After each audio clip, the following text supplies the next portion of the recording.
My mother danced all night, and Roberta's was sick. That's why we were taken to St. Bonnie's. People want to put their arms around you when you tell them you were in a shelter, but it really wasn't bad. No big, long room with 100 beds like Bellevue. There were 4 to a room, and when Roberta and me came, there was a shortage of state kids, so we were the only ones assigned to 406 and could go from bed to bed if we wanted to. And we wanted to, too. We changed beds every night, and for the whole 4 months we were there, we never picked one out as our own permanent bed.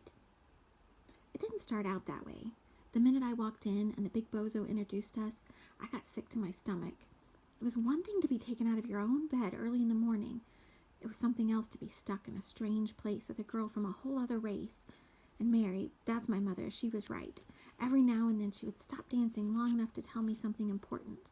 And one of the things she said was that they never washed their hair and they smelled funny. Roberta sure did. Smell funny, I mean. So when the big bozo, nobody ever called her Mrs. Itkin, just like nobody ever said St. Bonaventure. When she said, Twyla, this is Roberta. Roberta, this is Twyla. Make each other welcome. I said, my mother won't like you putting me in here. Good, said Bozo. Then it she'll come and take you home. How's that for mean? If Roberta had laughed, I would have killed her. But she didn't. She just walked over to the window and stood with her back to us. Turn around, said the Bozo. Don't be rude. Now, Twyla, Roberta, when you hear a loud buzzer, that's the call for dinner. Come down to the first floor. Any fights and no movie. And then, just to make sure we knew what we would be missing, the Wizard of Oz. Roberta must have thought I meant that my mother would be mad about my being put in the shelter, not about rooming with her, because as soon as Bozo left, she came over to me and said, Is your mother sick too? No, I said, she just likes to dance all night. Oh, she nodded her head, and I liked the way she understood things so fast.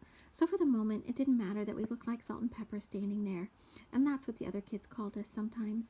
We were 8 years old and got F's all the time. Me, because I couldn't remember what I read or what the teacher said. And Roberta, because she couldn't read at all and didn't even listen to the teacher. She wasn't good at anything except jacks, at which she was a killer. Pow, scoop, pow, scoop, pow, scoop. We didn't like each other all that much at first, but nobody else wanted to play with us because we weren't real orphans with beautiful dead parents in the sky. We were dumped. Even in the New York City Puerto Ricans and the upstate Indians ignored us. All kinds of kids were in there, black ones, white ones, even 2 Koreans. The food was good, though. At least I thought so. Roberta hated it and left whole pieces of things on her plate. Spam, Salisbury steak, even Jell-O with fruit cocktail in it. And she didn't care if I ate what she wouldn't.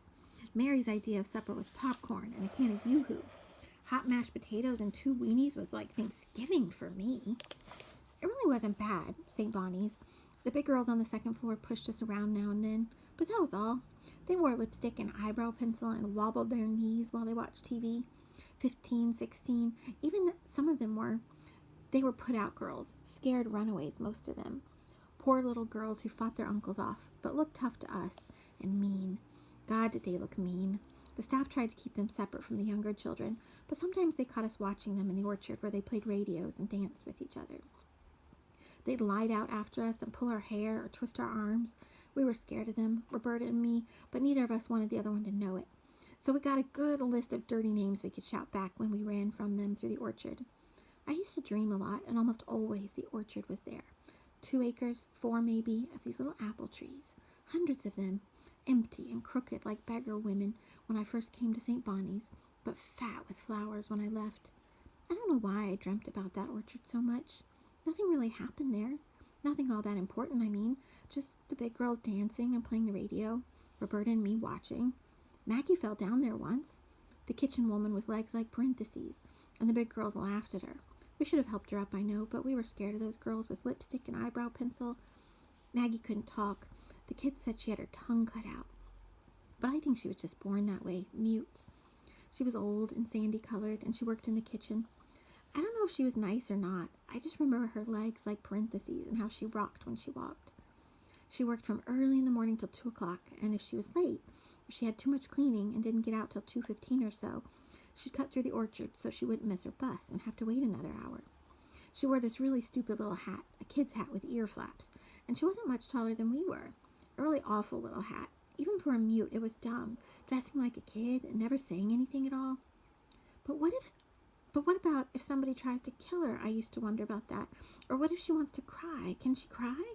Sure, Roberta said, but just tears. No sounds come out. She can't scream? Nope, nothing. Can she hear? I guess. Let's call her, I said, and we did. Dummy, dummy.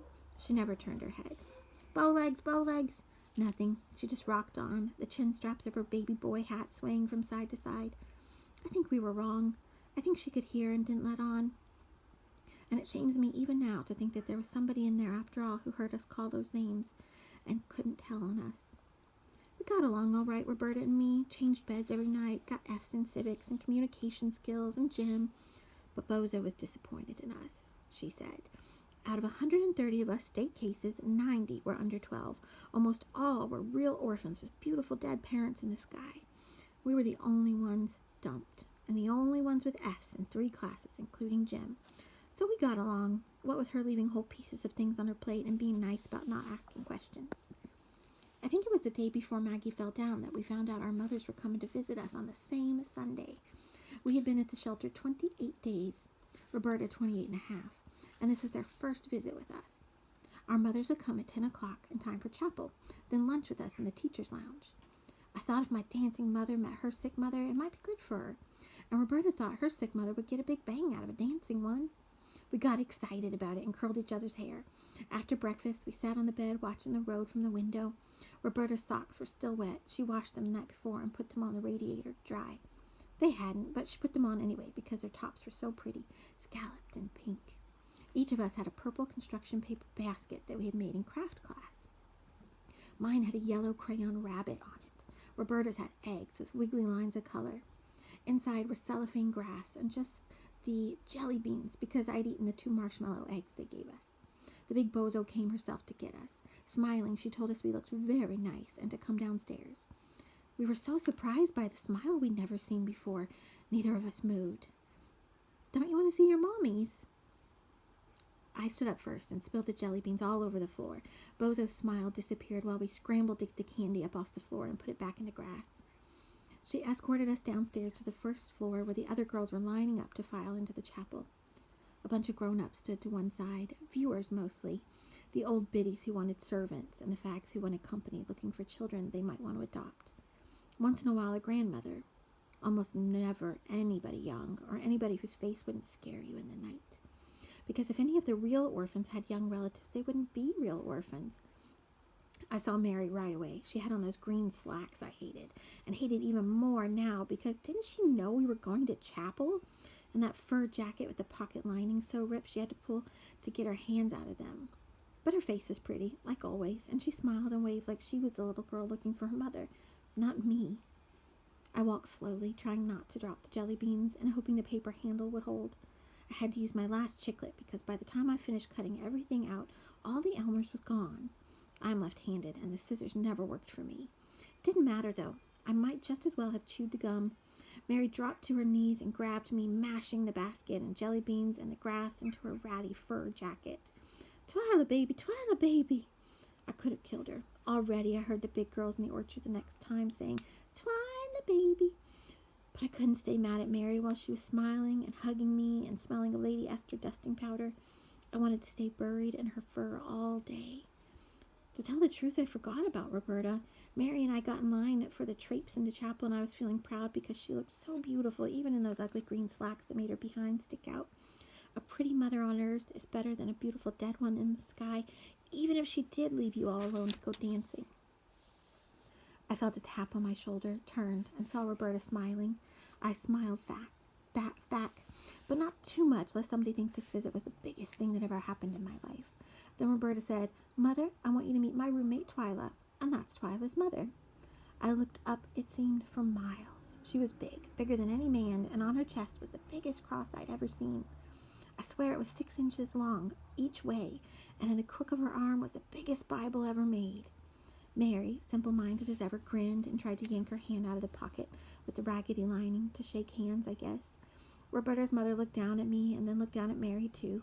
She didn't say anything, just grabbed Roberta with her Bible-free hand and stepped out of line, walking quickly to the rear of it. Mary was still grinning because she's not too swift when it comes to what's really going on. Then this light bulb goes off in her head and she says, That bitch! really loud, and us almost in the chapel now. Organ music whining, the bonny angels singing sweetly. Everybody in the world turned around to look, and Mary would have kept at it. Kept calling names if I hadn't squeezed her hand as hard as I could. That helped a little, but she still twitched and crossed and uncrossed her legs all through service. Even groaned a couple of times. Why did I think she would come there and act right? Slacks, no hat like the grandmothers and viewers, and groaning all the while. When we stood for hymn, she kept her mouth shut. Wouldn't even look at the words on the page. She actually reached in her purse for a mirror to check her lipstick. All I could think of was that she really needed to be killed. The sermon lasted a year, and I knew the real orphans were looking smug again. We were supposed to have lunch in the teacher's lounge, but Mary didn't bring anything, so we picked fir and cellophane grass off the mashed jelly beans and ate them. I could have killed her. I sneaked a look at Roberta. Her mother had brought chicken legs and ham sandwiches and oranges and a whole box of chocolate-covered grahams. Roberta drank milk from a thermos while her mother read the Bible to her. Things are not right. The wrong food is always with the wrong people. Maybe that's why I got into waitress work later, to match up the right people with the right food. Roberta just let those chicken legs sit there, but she did bring a stack of grahams up to me later when the visit was over. I think she was sorry that her mother would not shake my mother's hand, and I liked that, and I liked the fact that she didn't say a word about Mary groaning all the way through the service and not bringing any lunch. Roberta left in May when the apple trees were heavy and white. On our last day, we went to the orchard to watch the big girls smoke and dance by the radio. It didn't matter that they said, "Twyla, baby." We sat on the ground and breathed. Lady Esther, apple blossoms. I still go soft when I smell one or the other. Roberta was going home. The big cross and the big Bible was coming to get her, and she seemed sort of glad and sort of not. I thought I would die in that room of 4 beds without her, and I knew Bozo had plans to move some other dumped kid in there with me. Roberta promised to write every day, which was really sweet of her because she couldn't read a lick, so how could she write anybody? I would have drawn pictures and sent them to her, but she never gave me her address. Little by little she faded, her wet socks with the pink scallop tops and her big serious-looking eyes. That's all I could catch when I tried to bring her to mind. I was working behind the counter at the Howard Johnsons on the thruway just before the Kingston exit. Not a bad job, kind of a long ride from Newburgh, but okay once I got there. Mine was the second night shift, 11 to 7. Very light until a Greyhound checked in for breakfast around 6:30. At that hour, the sun was all the way clear of the hills behind the restaurant. The place looked better at night, more like a shelter, but I loved it when the sun broke in, even if it did show all the cracks in the vinyl and the speckled floor looking dirty no matter what the mop boy did. It was August, and a bus crowd was just unloading. They would stand around a long while, going to the John and looking at gifts and junk for sale machines, reluctant to sit down so soon, even to eat. I was trying to fill the coffee pots and get them all situated on the electric burners when I saw her. She was sitting in a booth smoking a cigarette with 2 guys smothered in head and facial hair. Her own hair was so big and wild I could hardly see her face, but the eyes, I would know them anywhere. She had on a powder blue halter and shorts outfit and earrings the size of bracelets. Talk about lipstick and eyebrow pencil. She made the big girls look like nuns. I couldn't get off the counter until 7 o'clock, but I kept watching the booth in case they got up to leave before that. My replacement was on time for a change, so I counted and stacked my receipts as fast as I could and signed off. I walked over to the booth, smiling and wondering if she could remember me. If she would remember me, or even if she wanted to remember me. Maybe she didn't want to be reminded of St. Bonnie's or to have anybody know she was ever there. I know I never talked about it to anybody. I put my hands in my apron pockets and leaned against the back of the booth facing them. "Roberta? Roberta Fisk?" She looked up. "Yeah. Twyla." She squinted for a second and then said, "Wow. Remember me?" "Sure. Hey. Wow." "It's been a while," I said, and gave a smile to the 2 hairy guys. "Yeah, wow. You work here?" "Yeah," I said. "I live in Newburgh." "Newburgh? No kidding." She laughed then, a private laugh that included the guys, but only the guys, and they laughed with her. What could I do but laugh, too, and wonder why I was standing there with my knees showing out from under that uniform? Without looking, I could see the blue and white triangle on my head, my hair shapeless in a net, my ankles thick in white Oxfords. Nothing could have been less sheer than my stockings. There was this silence that came down right after I laughed, a silence it was her turn to fill up, with introductions maybe to her boyfriends, or an invitation to sit down and have a Coke. Instead, she lit a cigarette off the one she just finished and said, We're on our way to the coast. He's got an appointment with Hendrix. She gestured casually toward the boy next to her. Hendrix? Fantastic, I said. Really fantastic. What's she doing now? Roberta coughed on her cigarette, and the two guys rolled their eyes up at the ceiling. Hendrix. Jimi Hendrix, asshole. He's only the biggest. Oh, wow, forget it. I was dismissed without anyone saying goodbye, so I thought I would do it for her. How's your mother? I asked. Her grin cracked her whole face. She swallowed. Fine, she said. How's yours? Pretty as a picture, I said, and turned away. The backs of my knees were damp. Howard Johnson's really was a dump in the sunlight. James is as comfortable as a house slipper. He liked my cooking, and I liked his big, loud family. They've lived in Newburgh all of their lives and talk about it the way people do who have always known a home. His grandmother is a porch swing older than his father. And when they talk about streets and avenues and buildings, they call them by names they no longer have. They still call the A&P Rico's because it stands on property once a mom and pop store owned by Mr. Rico. And they call the new community college Town Hall because it once was. My mother-in-law puts up jelly and cucumbers and buys butter wrapped in cloth from a dairy. James and his father talk about fishing and baseball, and I can see them all together on the Hudson in a raggedy skiff.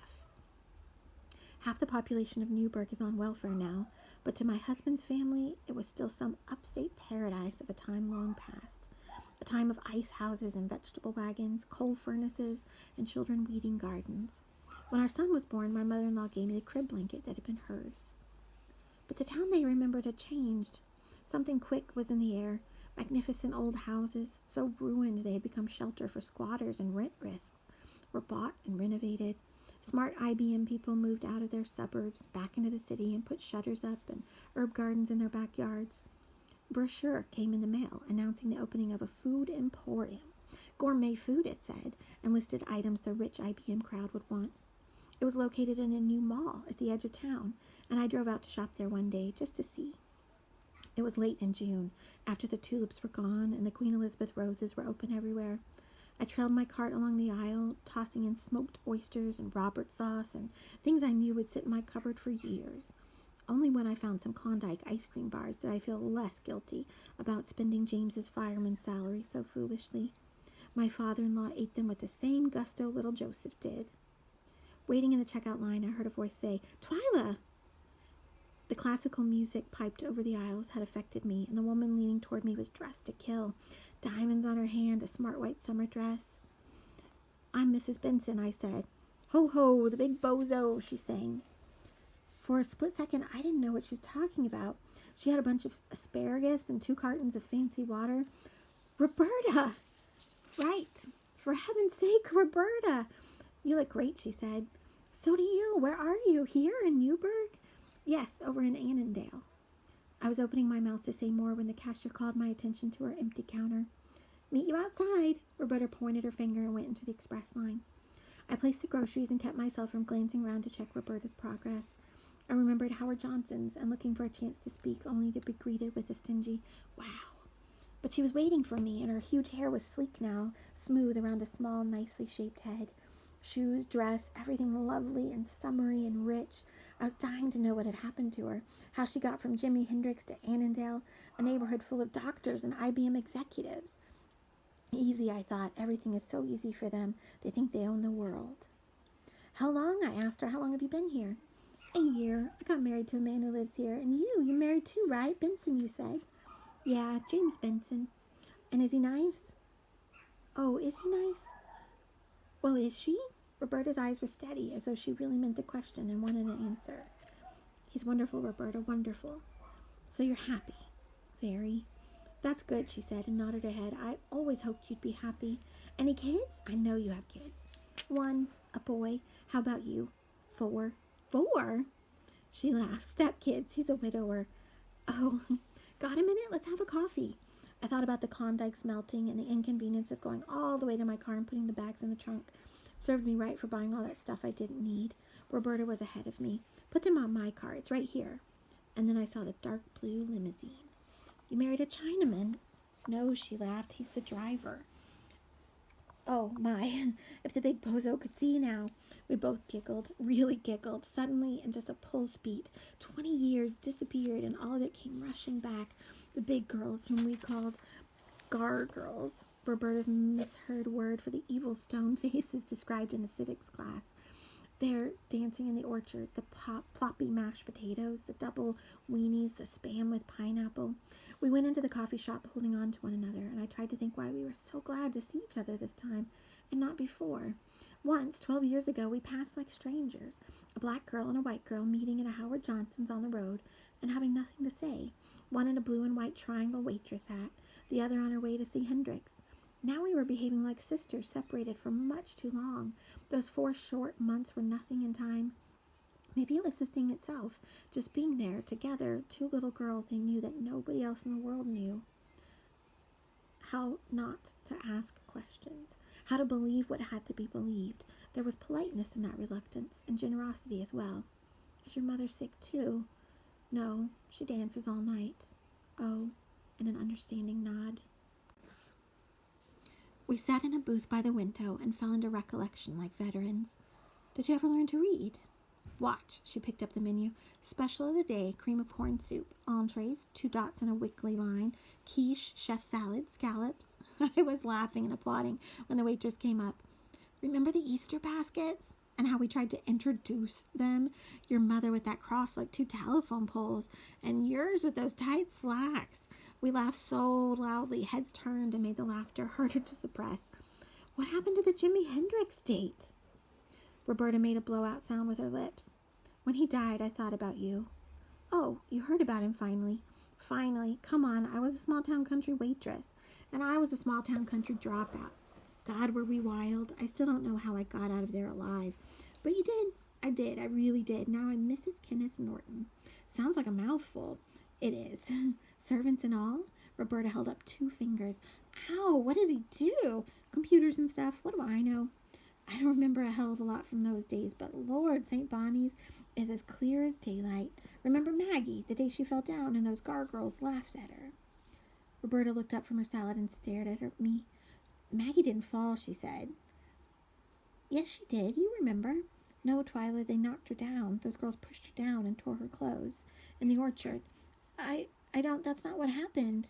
Sure it is, in the orchard. Remember how scared we were?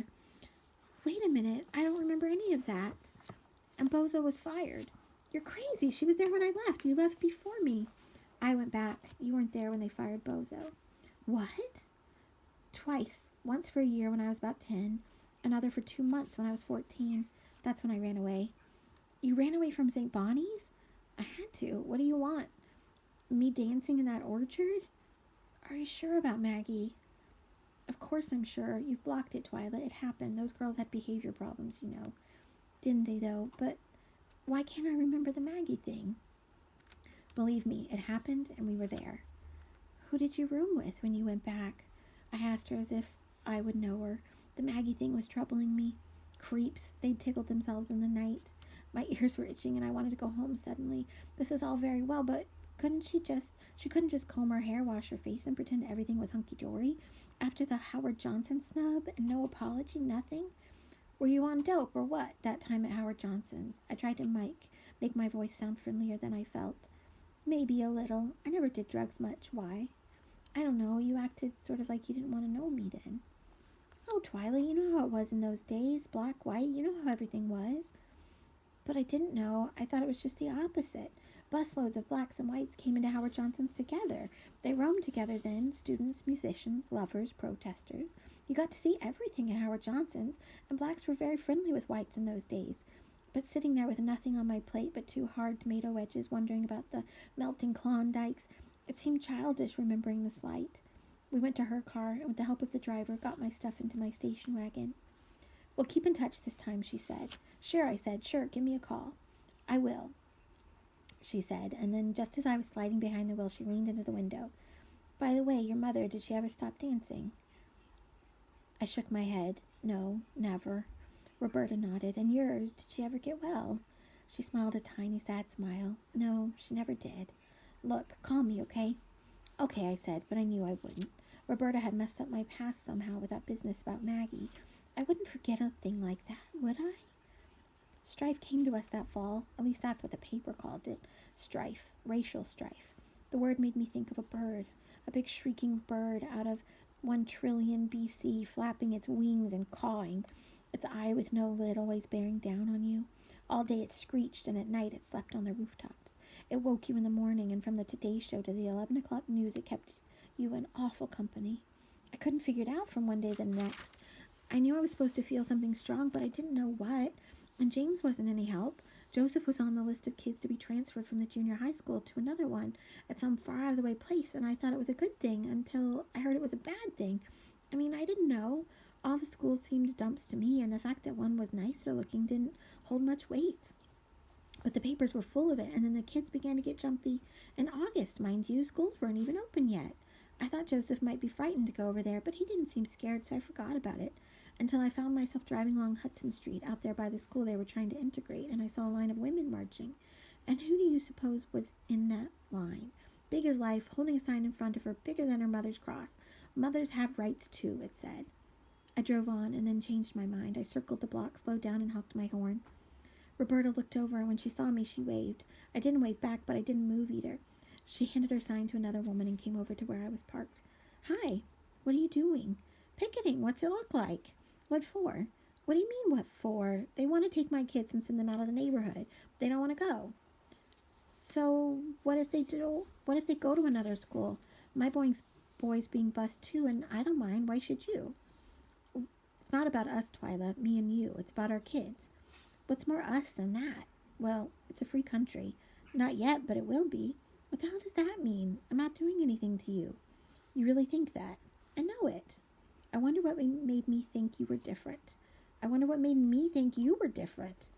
Look at them, I said. Just look. Who do they think they are? Swarming all over the place like they own it. And now they think they can decide where my child goes to school. Look at them, Roberta. They're bozos. Roberta turned around and looked at the women. Almost all of them were standing still now, waiting. Some were even edging toward us.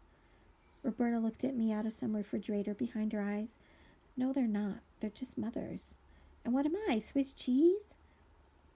I used to curl your hair. I hated your hands in my hair. The women were moving. Our faces looked mean to them, of course, and they looked as though they could not wait to throw themselves in front of a police car, or better yet, into my car and drag me away by my ankles. Now they surrounded my car and gently began to rock it. I swayed back and forth like a sideways yo-yo. Automatically, I reached for Roberta like the old days in the orchard when they saw us watching them and we had to get out of there. And if one of us fell, the other pulled her up, and if one of us was caught, the other stayed to kick and scratch, and neither would leave the other behind. My arm shot out of the car window, but no receiving hand was there. Roberta was looking at me, swaying from side to side in the car, and her face was still. My purse slid from the car seat down under the dashboard. The 4 policemen who had been drinking tab in their car finally got the message and strolled over, forcing their way through the women. Quietly, firmly, they spoke. Okay, ladies, back in line or off the streets. Some of them went away willingly. Others had to be urged away from the car doors and the hood. Roberta didn't move. She was looking steadily at me. I was fumbling to turn on the ignition, which wouldn't catch because the gear shift was still in drive. The seats of the car were a mess because the swaying had thrown my grocery coupons all over it, and my purse was sprawled on the floor. Maybe I am different now, Twyla, but you're not. You're the same little state kid who kicked a poor old black lady when she was down on the ground. You kicked a black lady, and you have the nerve to call me a bigot. The coupons were everywhere, and the guts in my purse were bunched under the dashboard. What was she saying? Black? Maggie wasn't black. She wasn't black, I said. Like hell she wasn't, and you kicked her. We both did. You kicked a black woman lady who couldn't even scream. Liar! You're the liar. Why don't you just go home and leave us alone, huh? She turned away, and I skidded away from the curb. The next morning I went into the garage and cut the side out of the carton our portable TV had come in. It wasn't nearly big enough, but after a while I had a decent sign. Red spray painted letters on the white brown background. And so do children. Star, star, star. I meant just to go down to the school and tack it up somewhere so those cows on the picket line across the street could see it.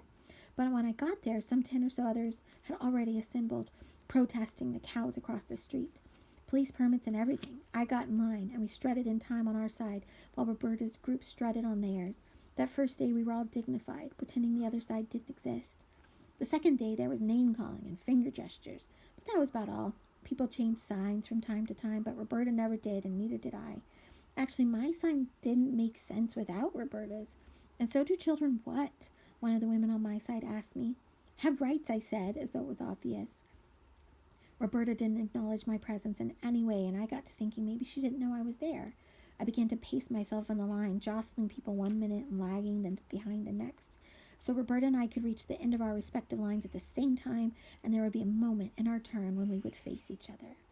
Still, I couldn't tell whether she saw me and knew my sign was for her. The next day I went early before we were scheduled to assemble. I waited until she got there before I exposed my new creation.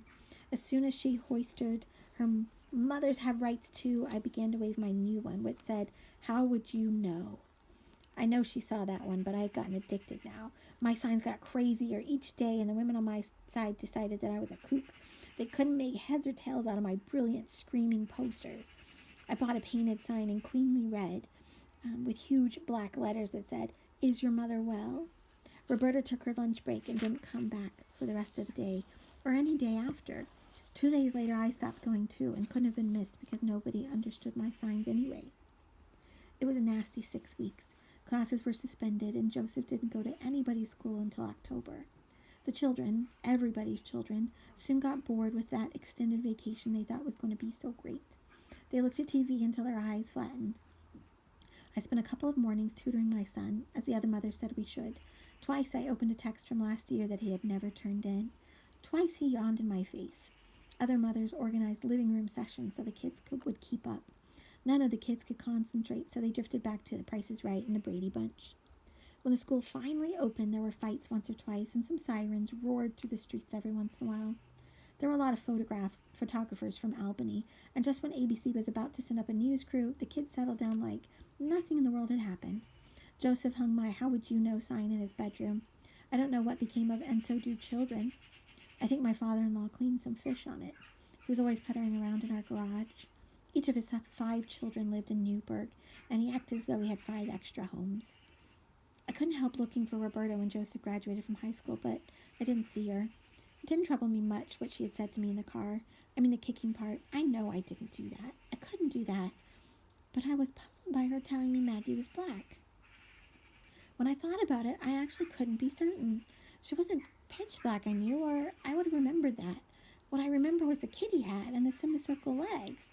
I tried to reassure myself about the race thing for a long time until it dawned on me that the truth was already there, and Roberta knew it. I didn't kick her. I didn't join in with the Gar girls and kick that lady, but I sure did want to. We watched and never tried to help her and never called for help. Maggie was my dancing mother. Deaf, I thought, and dumb, nobody inside. Nobody who would hear you if you cried in the night. Nobody who could tell you anything important that you could use. Rocking, dancing, swaying as she walked. And when the Gar girls pushed her down and started roughhousing, I knew she wouldn't scream, couldn't, just like me, and I was glad about that. We decided not to have a tree because Christmas would be at my mother-in-law's house, so why have a tree at both places?